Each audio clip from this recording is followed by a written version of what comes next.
Familiar with Zero is a harem anime released more than a decade ago, way back in the summer of 2006. Gotta admit right from the start that the show still holds up to this date. I mean, the animation looked great, and the art style, although little reminiscent of the late 90s and early 2000s anime, is passable even now. Actually, I think that the old school shonen look only adds to the show's charm, and man, the anime is full with witty moments and clever ways to further develop its characters. Family of Zero was definitely successful and popular upon its release, in the end managing to have up to 4 seasons, out of which unfortunately only the first one was dubbed. I very much prefer to rely myself with the English version. I gotta say that the voice actors did an excellent job of bringing those colorful and interesting characters to life. There was a lot of care and dedication put into this show. The story is rather classic for the time period, and yet it certainly can stand on its own, as it's well executed and engaging till the end. But what I like the most about this anime though are the subtleties, and I'm referring to aspects like the cute innocent romance between our protagonist Saito that somehow found his way to the kingdom of Tristan, and Louise Valier, a demanding and yet sensitive female mage. What was that? You and me? How dare you! Sorry. Also very much enjoyed how the items and weapons familiar to our world were considered mysticals in theirs. Some even had well-known reputations like the Staff of Destruction, that turned out to be a bazooka.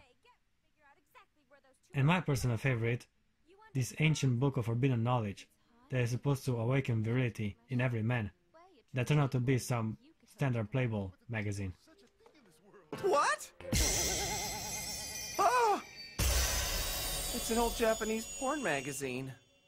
Last but not least, another element that was executed masterfully was the inclusion of the prophecy regarding the Void Mage and his trustworthy swordsman companion Gandalf.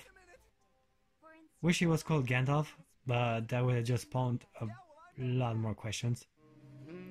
Family of Zero presents a fantasy realm where magic is part of the everyday life, and mystical creatures like dragons and griffins can still be seen flying on the sky. Just an old friend. Needless to say, it is a very captivating alternative reality, where mages are considered noblemen and have the privilege of learning the mystic arts in a prestigious academy built specifically for this purpose. I guess it's the time to introduce Louise, a young teenage mage that so far has built a reputation out of her lack of success in conjuring any kind of spell. Sounds really stupid. Louise the Zero is how many of her fellow students call her, and naturally, she does not take lightly to that kind of nickname. While her magic skills are pretty much absent, she still causes some pretty big explosions. I guess I screwed up a little bit. Kinda makes me wonder why the faculty staff even allows her in the first place to attend class and endanger the other students given her reputation. But then I got a glimpse of the man in charge of the institution. The headmaster is mostly preoccupied with perving on his hot assistant, using his trustworthy familiar to get a peek at her undergarments. Oh, I see. White. White as snow, you say? Not sure how strong or wise he actually is, considering that throughout the first season he barely had any meaningful interventions. He mostly sits around and pretends to be senile whenever caught within the act. Please stop touching my buttocks, sir.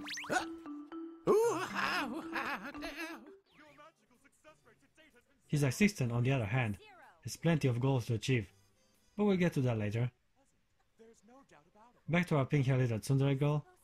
An important moment in the life of the students has come, as it is time for each and every one from Louise's class to use their magic skill and summon a familiar. Not much is expected of Louise, and others find great pleasure in ridiculing her situation. Kirche will be one of them girls that ever since the beginning hasn't wasted an opportunity in calling her out of her shortcomings. So be quiet! Louise the Zero! Unfortunately for Louise, she let her pride cloud her judgment and made improbable claims in regard with her familiar. Guess we all know we are headed to a big disappointment. All set, Louise. I'm looking forward to what kind of amazing familiar you summon. And as she finally got a chance to chant the summoning spell, everyone was shocked by the result. Apparently creatures and objects aren't the only things that can be brought to this world to serve under a mage. Peasants and everyday folk are allowed too, as Louise had just summoned the protagonist of the story, a teenage boy from modern-day Japan called Saito Hiraga. She has to come to terms with her faith and accept Sato as her familiar, sealing the contract with a kiss. Hey, wait, what the?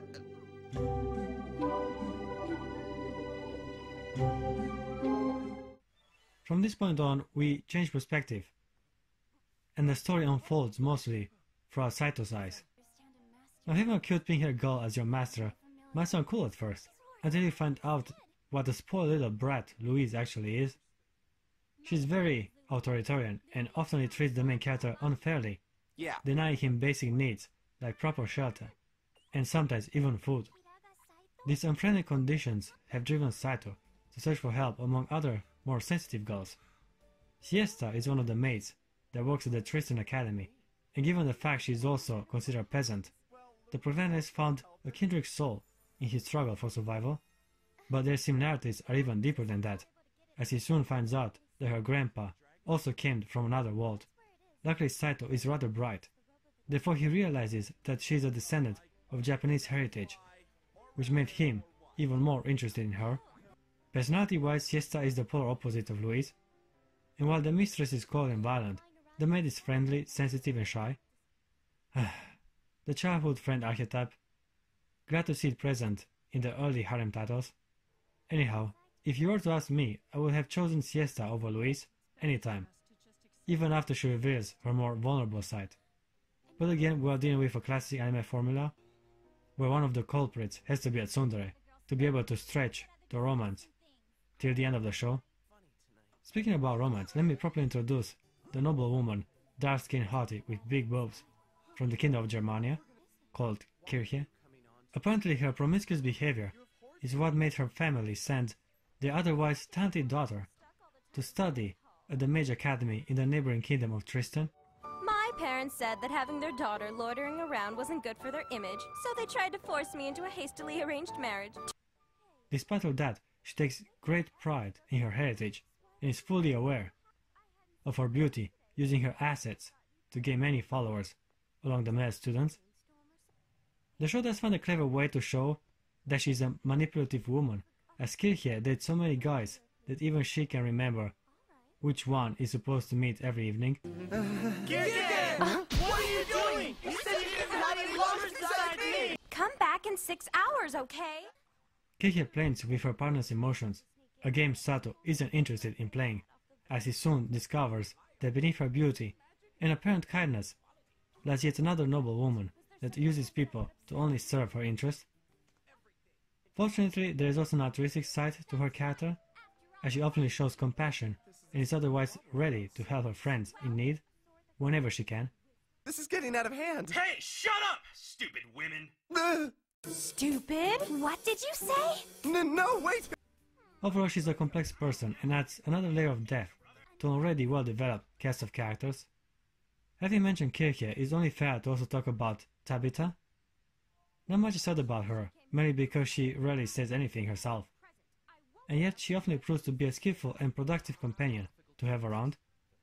Her strong creature is a dragon, and she mostly uses wind magic whenever on foot, but her familiar's ability to fly is what often makes her a crucial element to numerous story arcs. On a lighter note, I like to present my personal favorite character in the whole show, a blonde blue-eye mage that goes by the name of Gish. He's a playboy, and just like Kirche, Gish has made a reputation of being a professional heartbreaker, sometimes more successful than others. Wait, hang on!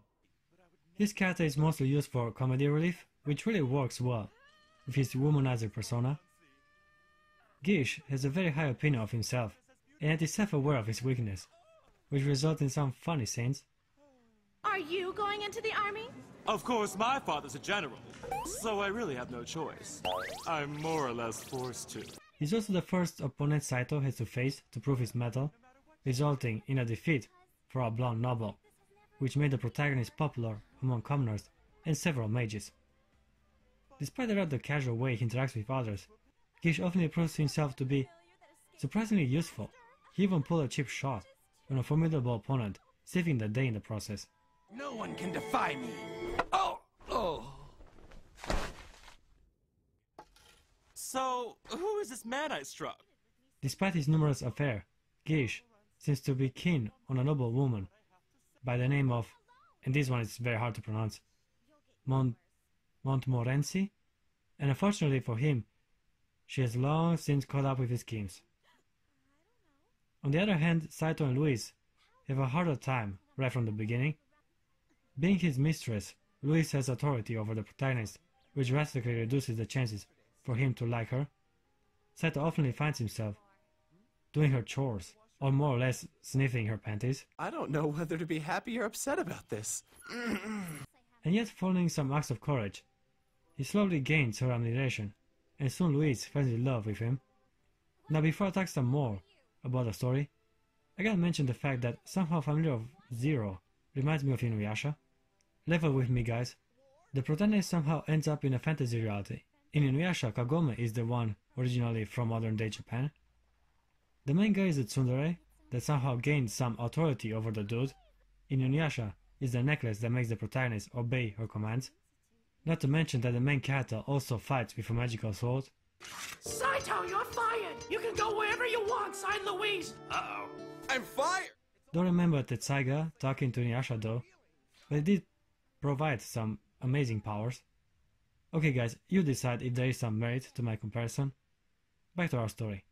As I previously mentioned, the headmaster assistant turned out to be a villain, changing her name from Langerville to Forquet. Why is this relevant? Well, it turns out that she was part of a greater organization called the Reconquista, a secret society that in the end led to the assassination of Prince of Albion, which resulted in the newly formed government to declare war on Tristan. Now I'll try not to spoil any further, as the story, you can see, is indeed cohesive and captivating. Therefore, it would be a shame for you not to experience it yourself. Alright guys, that about covers it. I gave Family of Zero an 8.7 out of 10. It is a great anime, with one of the best harem kings to this date.